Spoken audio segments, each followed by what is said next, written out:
biz heyvanları qorumaq haqqında məlumat gətirmişik.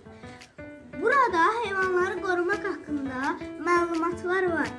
Tərtib etdilər. Murad, Əsma, Fərəh, Ləman, Raşid, Zəhra, Can, Alkışlayalım.